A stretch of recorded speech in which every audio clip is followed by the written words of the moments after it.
Yeah, obviously incredibly proud of our team. I think that Nebraska Wesleyan really is the gold standard right now in the country, and as defending national champs, number one ranked team in the country. We have a tremendous amount of respect for Dale and his program, and the young men that play for him are really classy. And to be honest, we were thrilled to get a chance to play them tonight, and we hoped we'd be competitive. I trust that our guys are always going to battle, but they have, I think, as explosive an offensive team as we've seen. We haven't seen a possession of zone probably all year, and so going against their defense we knew would be a daunting task. And through the ebbs and flows of the game, the only thing we asked our guys is just play tough, play together, and be who we are. And I thought, we started the game obviously on fire, and we can do that. We took 43s, which I don't know that was in the game plan. But they made their run as we thought they would, took the lead at halftime, and I thought to me the critical moment and the kind of the tipping point of the game, we got down I think 6 or 7, and our kids showed a lot of resilience there. And really, I think the thing that makes me most proud about our team is that we got a guy like Connor who is unbelievable all year. Anders Nelson, those are our 2 leading scorers, and they sat out about 10 minutes in the second half because we had it rolling with our bench guys, and that's how we played all year. And it's a credit to them that if you watch them on the bench, they were cheering like everybody else, and that really is the hallmark of our team, that the depth and the 10 guys we play. This was a tougher game matchup-wise, and we debated, what do we do? And at the end, we said, look, we always talk to them about trust. We're going to trust all 10 of them and roll the dice. And to me, that's what makes this team special. We're not the biggest team, the strongest team, the quickest team, but we've got depth, and they love playing for one another. So I couldn't be prouder. Did you think you could man up with them and shut them down like you did? No.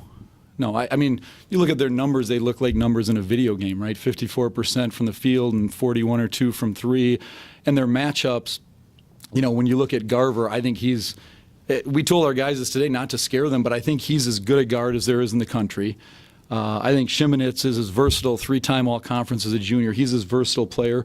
And Cooper Cook is probably the toughest overall matchup, the way he shoots it. So they've got 3 guys that, no offense to any of our players, I didn't like any of those matchups going into the game.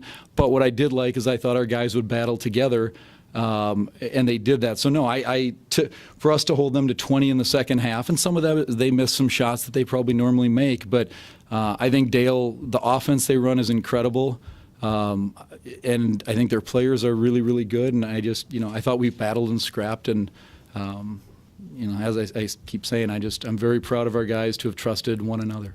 Connor, it seemed like you guys were more physical than they were tonight. Did you sense that there was a frustration, especially in the second half, on their offensive end? Yeah, I think for the most part, I think we just tried to keep our composure the whole time, didn't let the crowd get into us. But I think that the physical side of it, I think we just stuck together, and being the number one team, we knew we had to be physical, and we told them, us captains and all the players told each other, hey, these guys are battlers. They're battlers down low. They're battlers everywhere. So I think we did a good job of that tonight. Did you guys make any adjustments offensively there kind of midway through the second half? You'd missed 16 straight threes at one point there. And did you make an adjustment at all to try and maybe work something else? To try and make some of those shots? I coach our offense, so I'll take the blame for it. I mean, part of it, I think we came out and we shot the ball really well.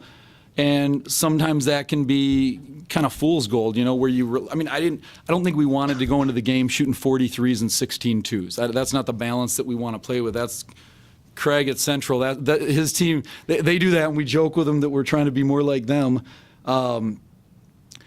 I thought they did a really good job of taking away the middle, and so we talked about trying to penetrate a little bit more, because I thought they extend their zone so well. And frankly, I thought they bottled us up the last 10 minutes of the first half and the first probably 8 minutes of the second half. I thought they had us in a ton of late shot clock situations, and against them, if you get in those, you end up throwing up prayers. So yeah, we don't normally miss 16 straight threes, but I don't think the quality of those threes was anything like the quality of the threes that we got the first 10 minutes. And more than anything, that's a credit to them. I mean, we don't see zone, and I thought, they extended and we didn't adapt quickly enough. But I thought later in the game we got more dribble penetration, and like any zone, if you can get it to the middle, hopefully you're going to make some shots, and we finally hit a few. But I definitely felt like I was on a bad run at the blackjack table for a little while there. Ryan, to start, I mean, you guys were, I think, 11 for 16 on threes to start the game. What was that like? I mean, obviously it's a lot of fun to start off the game like that, and then on the contrary, they really didn't miss any shots at the beginning too, so we knew we had to kind of hone down on defense on the other end. But I think coming out, I mean, obviously their defense is kind of made to let us shoot threes, and whether they're deeper threes, but we just kept getting open looks, and I mean, to start the game, we were kind of on fire with everyone hitting shots, so it's always nice to start the game that way, but we kind of knew that the law of averages were going to come out in the long run, so. Ryan, looking at this game, obviously last night you scored over 20 points, and then tonight you scored the first 8 points for this team. You know, what was it in the offense that you were just able to just execute so dominantly like you did? I think part of it is just finding open space on the floor. I mean, especially going up against a 3-2 zone with Mike Hannon and I on the wings. It's just trying to find open space. And I think Anders Nelson did a great job getting it to the post in the middle. And then Connor Bear and GT Johnson did a great job hitting us on the wing, just trying to find open spots in the zone, whether it's moving to the wing or going down to the corner. You just have to find open spots against their 3-2 zone. And Connor, you know, for you, knowing that you just took down the #1 team in the country, you know, how do you feel about this team and their chances at winning the national championship? Yeah, it was a very exciting experience, and I think I have a lot of faith in our guys. And like we said before, like sitting out for a good 10-minute stretch in there, it was honestly a great feeling for me watching those guys go out there and excel, and it was just a great experience. And I think moving forward, we have a great opportunity coming up, and right now this game gives us a lot of confidence moving forward. And Coach, kind of the same question for you. You know, as a coach standpoint, how do you try to, you know, keep everyone's, you know, excitement level, you know, at a lower level and stuff?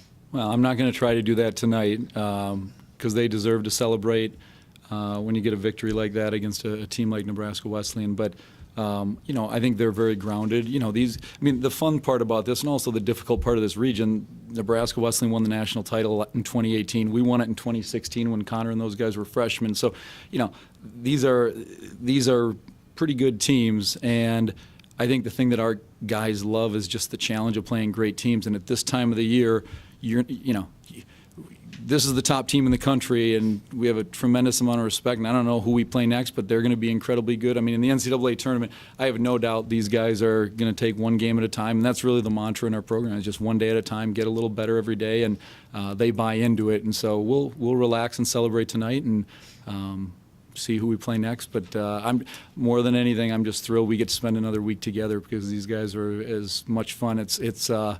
It's pretty special to have a job like this where you get to work with guys like this every day. Now, you mentioned last night that, you know, in your senior year, NWU was the one that ended your career as St. Tommy. You know, how does this win feel to you personally?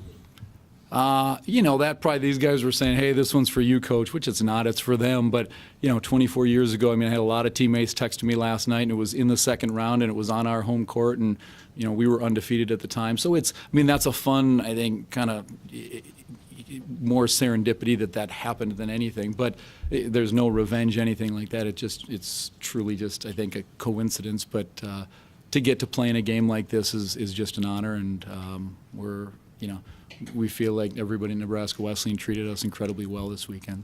Where did you play, Coach? I played at St. Thomas. St. Thomas. Yeah, I wasn't as good as these guys, but I graduated in 1995, so that was the end of my career, was playing against them, and you know, it's special to see these guys in this moment.